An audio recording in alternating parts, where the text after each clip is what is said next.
నమస్తే welcome to LCN news. Tirumala ప్రసాదంపై CM Chandrababu Naidu అపవిత్రమైన కామెంట్స్ ను నిరసిస్తూ వైసీపీ పిలుపు మేరకు తిరుపతిలో నిర్వహించిన సంప్రోక్షణ కార్యక్రమంలో ఎంపీ పాల్గొన్నారు. ఈ సందర్భంగా ఆయన మీడియాతో మాట్లాడుతూ టీటీడీ అధికారులు తిరుమల స్వామి వారికి సేవ చేస్తున్నారా లేక చంద్రబాబు చేస్తున్నారా అని నిలదీశారు. వైసీపీ అధినేత మాజీ ముఖ్యమంత్రి వైఎస్ జగన్మోహన్ రెడ్డి తిరుమల పర్యటనను టీటీడీ నేతలు రాజకీయం చేశారని తిరుపతి ఎంపీ డాక్టర్ మద్దెల గురుమూర్తి ఆరోపించారు. జగన్ వస్తున్నారనగానే ఎప్పుడూ లేని విధంగా తిరుమలలో డిక్లరేషన్ బోర్డులు పెట్టారని ఆయన అన్నారు. జగన్ పర్యటన రద్దు అయిందని తెలియగానే ఆ బోర్డులను తొలగించారని ఎంపీ పేర్కొన్నారు. ఇది రాజకీయం కాదా అని ఆయన ప్రశ్నించారు.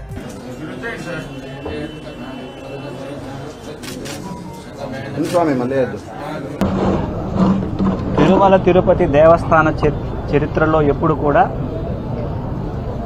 బోర్డులు పెట్టిన పాపాన్ని పోలేదు.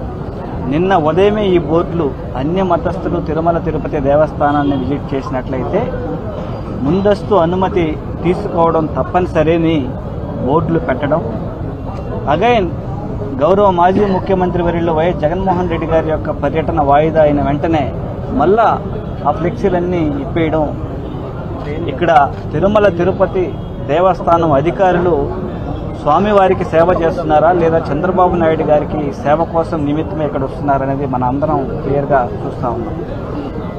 వాళ్ళందరి మనస్సులు అలాగే చంద్రబాబు నాయుడు గారి యొక్క మనస్సు కళింకితమై ఇలాంటి వ్యాఖ్యానాలు చేస్తూ ఎన్నో ఏళ్ల ప్రాశస్త్యం కలిగినటువంటి తిరుమల తిరుపతి దేవస్థానం ఆ వెంకటేశ్వర స్వామి యొక్క పవిత్రతని భంగం కలిగించే విధంగా ఆయన చేసినటువంటి వ్యాఖ్యలకు పాప ప్రక్షాళనకు నిదర్శనంగా ఈరోజు అన్ని గుళ్లల్లో రాష్ట్ర వ్యాప్తంగా పూజలు చేస్తూ ఉన్నారు మా నాయకులందరూ కూడా.